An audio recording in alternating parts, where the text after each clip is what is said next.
بسم الله الرحمن الرحيم الحمد لله رب العالمين والصلاة والسلام على أشرف الأنبياء والمرسلين نبينا وقدوتنا محمد عليه أفضل الصلاة وأزكى التسليم.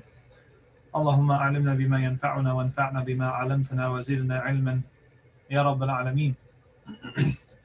We were just concluding last class the 6th hadith of the first section of Riyadh al-Saliheen, which this hadith was narrated by Sa'ad ibn Abi Waqqas, and we talked about his biography and his life and his times. A quick recap of the hadith: he gets sick during the Hajj al-Wida', when the first Hajj and the only Hajj that the Muslims would make with the Prophet alayhi salatu wasalam, and he was afraid that he was going to die. So he was, as far as he knew, on his deathbed, and the Prophet sallallahu alaihi wasallam came to him, and he asked the Prophet alayhi salatu wasalam if he could give away half his wealth or more. Actually, he starts by asking 2/3 of his property and wealth in charity as a wasiyah. And the Prophet ﷺ says no. And then he says, what about a half? And he says no. And then he says, what about a third? And he says, okay, but even that is too much. It's better to leave your inheritors or your heirs well off than it is to leave them beggars. And then Sa'ad asks the Prophet ﷺ if he's going to die. And the Prophet ﷺ, he says, no, you're not. You're going to live a lot longer, and you're going to be a benefit to the ummah. And then at the very end, the Prophet ﷺ makes a dua for him. And he says, "Oh Allah, complete for my companions their emigration, their hijrah, and do not cause them to retract. Allahumma amdi li ashabi hijratahum wa la tarudduhum ala a'qabihim." And then the narrator, which is Sa'ad, he says that this is a reference to somebody else. His name was another Sa'ad, Sa'ad ibn Khawla, who was unfortunate because he passed away while he was in Mecca. We'll talk about that in a second, inshallah. We ran through many of the fawaid, many of the benefits of this hadith. We talked about the importance of intergenerational wealth building, right? Making sure that your inheritors are well off. And one of the best ways to do that is through a living will, making sure all of your assets and finances get divided up in an Islamic way, right? Which is something that is on you. It's not, the government's not going to do it for you in this country. You have to kind of take care of it ahead of time, either by consulting with someone who knows inheritance law or by using any of the online services like mywasiyah.com, in order to have a living will that's going to divide up your inheritance in the proper way. We also talked about the importance of having a wasiyah, about giving away some of your wealth in charity, and that one of the best ways to do that is through some sort of sadaqah jariyah. And one of the best ways to do that, and this was a practice of the companions and the salaf, was to leave something for the masjid, because the masjids would use it in a way that would benefit believers for years and years and years to come. So that is something to keep in mind. We talked about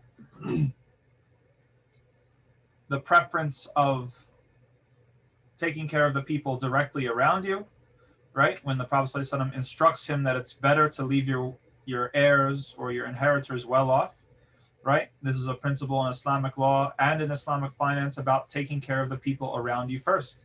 And we talked about how zakat law in particular, zakat is different from sadaqah because specifically zakat has to do with minimizing the class differences in an Islamic community or a Muslim community, and squashing, cutting off any sort of resentment that the poor of your community feel towards the rich of your community.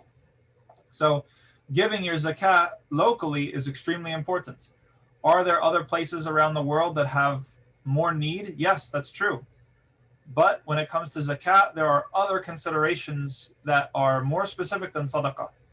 So please do continue to give sadaqah to places all over the world, the places that need them. We have a lot of Muslims that are suffering right now. But zakat, the vast majority of scholars say that it's preferable to give your zakat close to home, within your community. The last point, or the last 2 points that we didn't get to talk about, have to do with the very end of the hadith. So Sa'd brings up this other person, another Sa'd ibn Khawla, who passed away in Mecca. And Sa'd ibn Abi Waqqas was kind of fearful of kind of taking after this guy. Why? Because we've said in other lessons how much of an emotional toll it was for the companions to leave Mecca, the Muhajirun, and go to Medina and live. They left behind not only their property and their land, but their family, their memories, the place that they were familiar with, their people, their culture. Many people in our community can relate to this sort of emotional state. Emigrating to another country is not easy. Adjusting to different cultural expectations is not easy. And so, even after the Fath, after the conquest of Mecca, the Muhajirun did not want to move back to Mecca. That was how strong their iman was and how much they prioritized their faith. They wanted to die in Medina. Medina was the place that had accepted them. They had established Islam there, while Mecca continued to fight them. So this is Sa'd's worry, that he's back visiting Mecca just to make Hajj. And he's worried that he's going to die in Mecca instead of al-Medina. Which is why the Prophet ﷺ made the dua he made. May you complete the hijrah for my companions. Don't let them kind of lose their zeal, get overcome by this kind of nostalgia and familiarity, and just go back to what they were doing.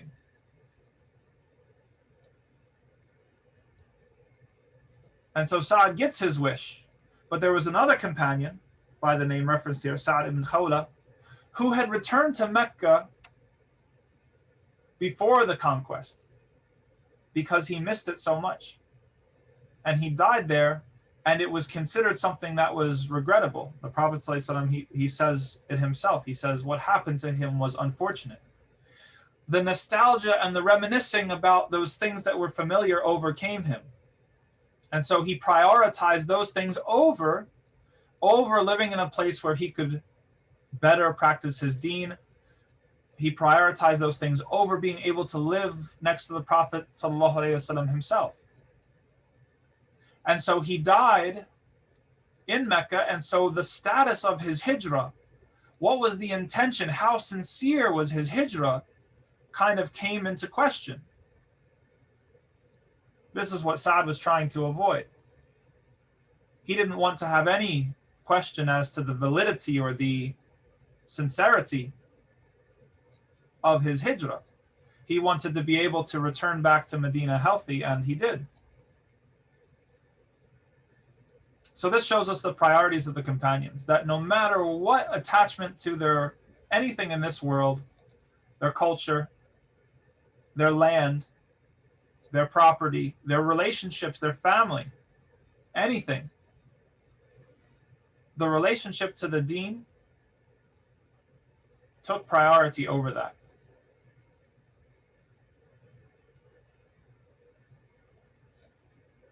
And the last thing, and this goes without saying, that when Sa'd, when he was in his illness, he reported his ailment to the Prophet ﷺ, right? We could say he complained about it, but these sorts of things are permissible. There's nothing wrong with it. Complaining about the suffering that you're experiencing is not the same as despairing in the mercy of Allah. All right, we have to draw a distinction between the two. He's saying, I'm in pain. Ya Rasulullah, make dua for me. Do something for me. Help me, please, because I'm in a lot of pain. I'm suffering. There's nothing that contradicts tawakkul, or reliance upon Allah, to express these sorts of things. This is what people are feeling. It's not like he's saying, why me? Oh Allah, why did you choose me? This isn't fair. Oh, I wish that I were this. If only. Right? So there's a difference between the two. Sometimes in our zeal or quickness to want to reaffirm or encourage people to be grateful to Allah, sometimes we stop them from having any emotions in the first place. The second someone starts to share a pain that they're having or a suffering that they're going through, we say, oh, well, you need to thank Allah. Right? I'm guilty of this. I do this all the time. The Prophet ﷺ, he didn't stop him. He didn't say, don't complain, you're going to be... He actually made him feel better by addressing his concern. He's like, don't worry, you're going to get better. And you're going to be able to return to Medina, and you're going to live out the rest of your life, and it's going to be good. Of course, he knew this because he was given that revelation, but he didn't stop him in his tracks and try to say, wait a second, you're not relying upon Allah in the right sort of way.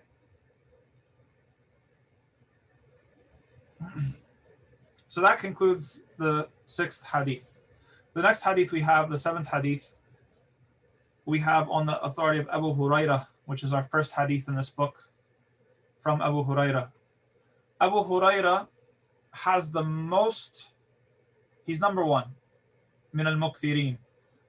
He's at the top of the companions when it comes to the amount of hadith he narrated from the Prophet ﷺ. How many did he narrate? There's some sort of difference of opinion. Some said 3,000. Al-Dhahabi in his Siyar, he says 5,000 or more than 5,000. But needless to say, it was a lot. Does anybody know Abu Hurayrah's real name? Abu Hurayrah is just a kunya, or laqab, to be more accurate. What's Abu Hurayrah's actual name?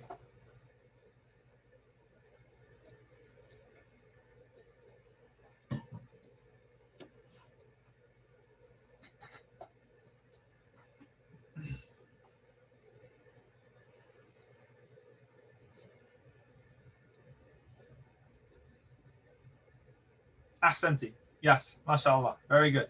Abdurrahman ibn Sakhr al-Dawsi. There is some khilaf. There is some difference of opinion as to what his actual name was. Some say Abdullah. There's other narrations, but the majority, they say that his name was Abdurrahman. And as his name indicates, al-Dawsi, that's the tribe name, he comes from Yemen. Technically, a place called Asir, which is at today's geography on the border between Yemen and Saudi Arabia, but in that time it was called Yemen. And he was an orphan. His father had passed away. All he had no sisters, brothers. All he had was his mother. He accepted Islam in Yemen because the chief of his tribe, Tufayl ibn Amr, also accepted Islam. So he responded to the call of his local chief and he became a Muslim. However, he did not migrate to Medina until the 7th year after the Hijrah, which is considerably late. This is the year of the Battle of Khaybar. He was 28 years old when he migrated. After the Prophet ﷺ passed away, he fought alongside Abu Bakr in the Ridda Wars, and he fought alongside Umar during his Khilafah in the conquest of Persia. Eventually, Umar would make him governor of Medina, and he stayed in Medina and taught hadith of the Prophet ﷺ until his death. If you read anything from Orientalist scholars about Abu Hurayrah, they really don't like Abu Hurayrah very much, because a lot of the Sunnah, a good portion of the Sunnah comes through Abu Hurayrah. So you find many shubuhat that are mentioned about Abu Hurayrah, doubts, insinuations, trying to discredit him as a narrator of hadith. If I can share the screen with you for a moment, if you don't mind. I actually came across this just today while looking up some points about his biography. I looked up the Wikipedia article in Arabic, and then I looked up what they had to say in English. So I'm going to just share this with you here. Yes, my desktop is very messy. You can tell I'm one of those guilty people that has a million tabs open. From here, we have reliability as hadith source. It says, although credited with over 5,000 hadith, this is Adh-Dhahabi's estimation. Al-Bukhari's biography of the Prophet Muhammad ﷺ noted that Abu Hurayrah was a minor companion and a late convert to Islam who spent only approximately 2 years and 3 months in the company of the Prophet ﷺ. In contrast to, should be Abu Hurayrah, Prophet Muhammad's closest companions are credited with far less hadith. Abu Bakr is credited with 142, Uthman ibn Affan with 146, Umar ibn al-Khattab with 537, and Ali with 586. This discrepancy between attributed hadith and Abu Hurayrah's minor role and limited time with the Prophet ﷺ has been called into question by a number of scholars who argue that Abu Hurayrah's accounts are unreliable sources of hadith. Scholar Abdullah Sa'id on this occasion points out that Umar ibn al-Khattab during his tenure as Khalifa threatened Abu Hurayrah on a number of occasions with banishment due to his frequent misquoting of the Prophet's words alayhi salatu wasalam. During his lifetime, Abu Hurayrah was noted as a blatant self-promoter, etc., etc., ila akhiri. So these are these sort of doubts that are very common, okay? They're brought up with a little bit, I'll show you the move here, just because this is, I think, kind of important. They start out with a source that everybody can agree on, al-Bukhari. Al-Bukhari says that Abu Hurayrah only spent so much time with the Prophet ﷺ. Then they compare the numbers, 142, 146, okay? Then they quote somebody else who is an Orientalist scholar that claims that this means that he is unreliable, okay? What is one of the problems with this is that al-Bukhari and Abu Bakr and Uthman and Umar and Ali do not share the conclusion of this Orientalist scholar. They had no problem with Abu Bakr. If we go to the Arabic page, we'll find direct responses to these arguments. But I'm showing all of you to show you kind of how the Western world and the Western Academy kind of pokes holes and sows doubts into our religion. Especially your children might go online and read the biography of Abu Hurayrah, and they're going to come across these sorts of doubts. Whereas here, for example, we have, I'll translate it for you. What did the actual companions say about Abu Hurayrah? Abdullah ibn Umar said that that he said to Ibn Umar, Kuntu alzamuna li Rasulillahi sallallahu alaihi wasallam. Abu Hurayrah was the one who stuck with him the most and the most knowledgeable about hadith. And then Ka'b said that he didn't see a man that didn't read the Torah but knew more about it than anybody except for Abu Hurayrah. We have other examples down here. If anybody reads Arabic, I'll just be brief to kind of summarize things.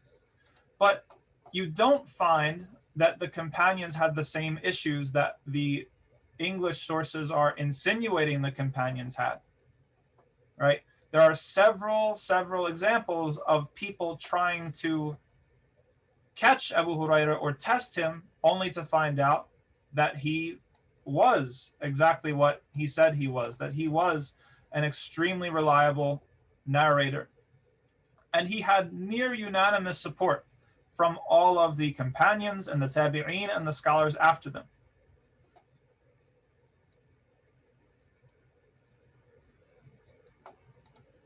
So I don't want to take up too much of the class time with this. We have some issues about marriage that we said we would get to, but maybe I can summarize what a couple of things here. For example, there was a few times when Abu Hurayrah was accused of maybe saying too much, things that he didn't know. And then other companions stepped in and defended him, saying that in reality, even though Abu Hurayrah accompanied the Prophet ﷺ for a relatively short time, Abu Hurayrah was different from the rest of the companions. Abu Bakr and Umar and Ali, they all had families to take care of. They all had business. They all had farms and trade and these sorts of things that kept them busy. Whereas Abu Hurayrah, radiallahu anh, he was constantly with the Prophet ﷺ. Every minute, practically, except for the times where the Prophet ﷺ was having private, intimate moments with his spouses, for the duration of his time with the Prophet ﷺ.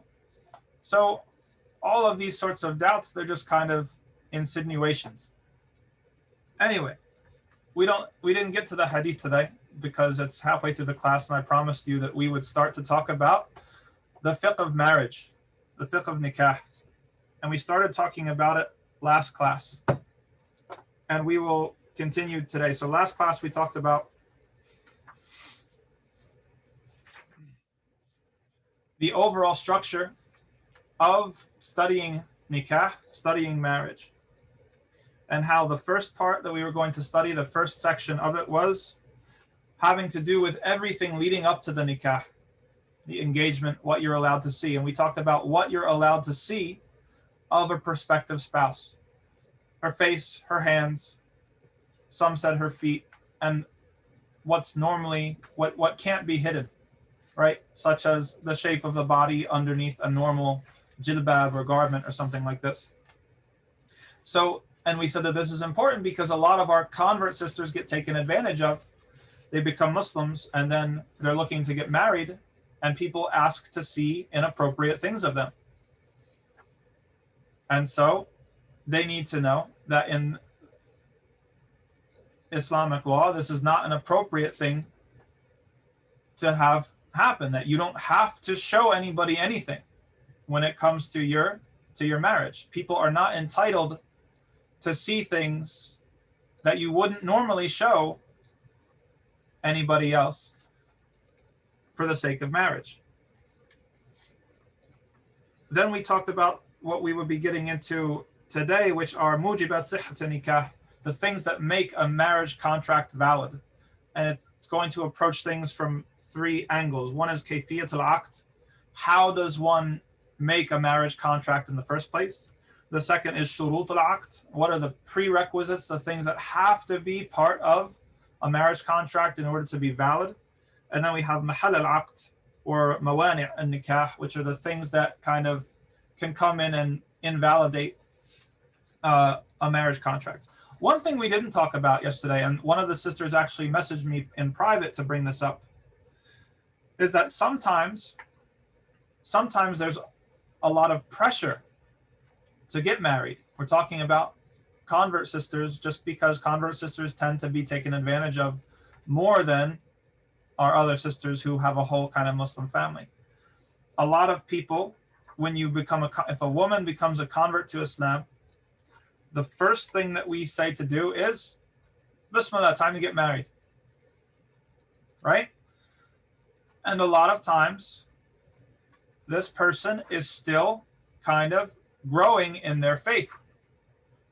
They might not be ready to get married yet. Actually, they often are not ready to get married yet. So this issue returns to, what is the ruling of getting married in the first place? Hukm al-nikah. Is nikah something that is wajib or fard, so that it has to be done, and so it's ala fawr, and it has to be done as soon as possible? Or is it something that's mubah? Is it something that's mustahab? Is it something that it could be all of these things depending on the situation? And the majority of scholars say that it's the last answer, that marriage is something that it could have all five rulings. It could be forbidden. It could be wajib. It could be mubah, depending on the particular situation the person is in. So if somebody, for example, is on the verge of committing sin, yani a zina,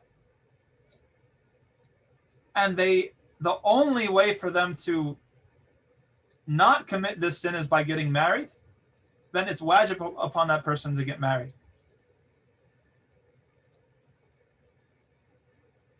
However, if someone's about to get married or considering getting married to somebody who doesn't pray, is known to abuse people physically, has stated that they are going to maybe leave Islam, or if they have kids, not raise them as Muslims, marrying this type of person is haram. It's not allowed. So you can imagine all sorts of different scenarios. So we can't go up to a new convert and say, sister, you have to get married. No, that's not true. You have to look into the particulars of her situation, not you, me, or whoever else is imam or in the maqam al-imam, has to look into the particulars of that person's situation and say, okay, does this person, are they ready to get married? I would in general suggest to people who convert to not make any big life decisions for the next 2 or 3 years, because it's not like people accept Islam and then become completely different people. You have people who are entering Islam with addictions, drug addictions, history of abuse, with non-Muslim relatives that they're still kind of negotiating their relationships with these people. They're not accustomed to being Muslims yet. So often it's actually, and I'm not saying this is every case, no, there's lots of successful cases of sisters who converted and got married at the same time. But with a lot of sisters, waiting actually will benefit them. It will cause them to get more comfortable as a Muslim, more regular in their ibadah and in their practice. They have more of a reliance, a tawakkul and ta'alluq. They have a relationship with Allah. And so they'll be in a better situation to be married in a short amount of time, inshallah. So that was something someone brought up to me I thought was worth mentioning. Today we're going to touch on a couple. We're going to cross over into kayfiyat al-aqd. How does the marriage contract happen and all the sort of issues that come along with it? I haven't been going into every issue. I've only been taking the ones that I think are particularly relevant for this time and place, the United States of America, Utica, 2020. So there's other things that have to do with al-fadh allati yan'aqid biha an-nikah, like what are the words that you have to say. A lot of these things I'm going to skip over. The first issue that comes and that I think is relevant to us is al-ijbar. Does the father have the right to force his daughter to get married? What do you think? I'll throw it to you guys. Ya ayyuha al-fuqaha.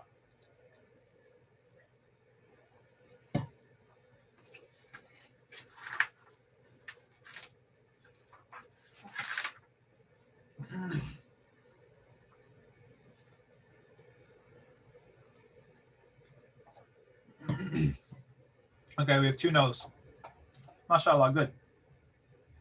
I'm going to give you the mahal al-ittifaq wal mahal niza'. Okay, so there's one issue here where all of them said the same thing, and that is if a woman is thayyib, meaning that she has some sort of experience. Either she's been married before or something similar. And this also has a different khilaf. Then there is ijma', there is consensus that nobody can force her to get married. And this is because of the explicit statement of the Prophet ﷺ, أَثَيِّبُ أَحَقُّ بِنَفْسِهَا مِنْ وَلِيِّهَا. Okay, there is a difference of opinion, and I'm not saying this to be controversial, but I'm trying to arm you all with information. So if somebody comes to you, this isn't a surprise. When it comes to a girl who is a virgin, who has never been married before, has no sexual experience, there is a difference of opinion. I'm going to explain to you the difference of opinion so that you understand it, and so that you can respond to people who engage you in this sort of conversation. So the official opinion of Abu Hanifa and the Hanafi madhab is that it is never okay, it's not permissible for a father to force his daughter to marry. Okay? She has to have rida. She has to have her consent. Oh, that's a good one. Thank you, Henna. A secret nikah valid. That's a good question. We'll get there, inshallah. The mu'tamad, the official opinion of the other three schools, is that if the woman is baligh, if she is a woman, she's past puberty, then the father is allowed to force her to get married, to get her married without her consent. Okay? What's their evidence? What's their evidence? Their evidence is what's called mafhum al-mukhalafa, or dalil al-khitab. When the Prophet Muhammad ﷺ said that hadith I just mentioned, الثيب أحق بنفسها من وليها, that a woman who has been married before, who has sexual experience, is more rightful, has more of a right to herself than her wali, than her guardian. So the other side, opinion number two, they're saying, well, the implication from this hadith is that if she's not sexually experienced, if she has not been married before, then she is not more rightful to herself. You following along? We're not passing judgment. I'm just going to put it all on the table for you. The other side, side one, responds. They respond to this. And they said, okay, but there is a riwayah of the same hadith recorded in Sahih Muslim, where then the Prophet ﷺ said, وَالْبِكْرِ يَسْتَأْذِنُهَا أَبُوهَا فِي نَفْسِهَا. And the virgin, or the woman who has no sexual experience, she is asked her idhn, her opinion. They also use the hadith where the Prophet ﷺ said that the idhn, the permission of the virgin or someone who hasn't been married before is her silence, right? A well-known hadith. And then they further support this argument by the actions of the Prophet Muhammad sallallahu alaihi wasallam, that there was anna jariyatan bikran atati nabi sallallahu alaihi wasallam. There was a girl, a young girl, that came to the Prophet sallallahu alaihi wasallam, and she complained to the Prophet sallallahu alaihi wasallam that her father had married her against her will. And the Prophet sallallahu alaihi wasallam gave her the decision. If you want to stay, stay. If you want divorce, you're divorced. So what we have here, just so you understand how fiqh works, right? We have here an explicit statement of the Prophet ﷺ. This is side one, that says, no, the father cannot force his daughter to marry, whether she's experienced or not. Explicit statement of the Prophet ﷺ. Explicit action of the Prophet ﷺ. And then on this side, who say that, yes, you can, you have an implication, something that's implicit from a statement of the Prophet ﷺ. Something that's the implication of which is actually contradicted by one of these explicit hadith. So if we're looking at these two, which one seems more convincing to you? I'll say what seems more convincing to me, and what I would tell people if they came up to me in the masjid, or in the United States of America, can a father marry off his daughter without her consent? No, I don't believe that he can.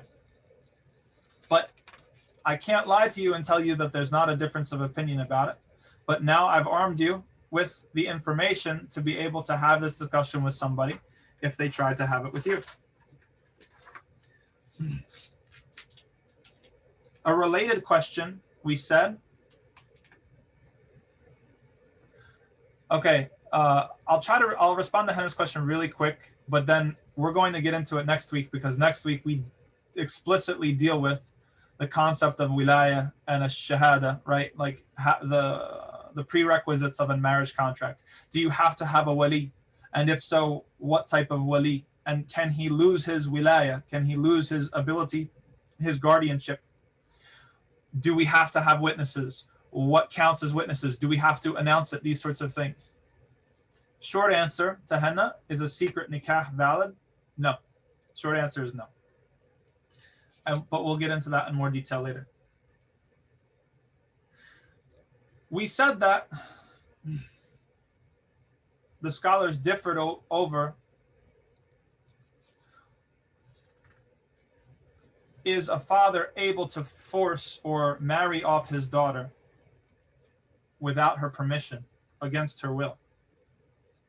And we said that the scholars, they made a differentiation between a thuyuba, which is having kind of sexual experience or being married before, and not.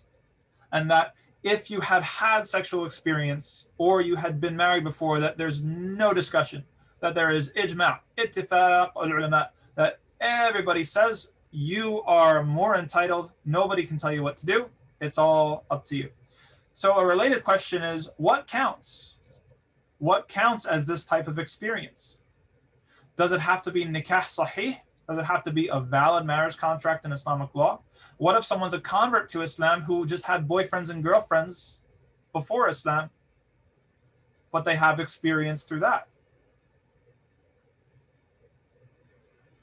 This is split down the middle between the four schools. The school of Abu Hanifa and Malik say that the type of experience we're talking about here is only through a valid nikah, is only through a nikah in the understanding of Islamic law. Whereas the other two, the school of Imam Shafi'i and Imam Ahmad, rahimahumullah, is that we're talking about any experience whatsoever. Doesn't matter how. Valid marriage, invalid marriage, it doesn't matter.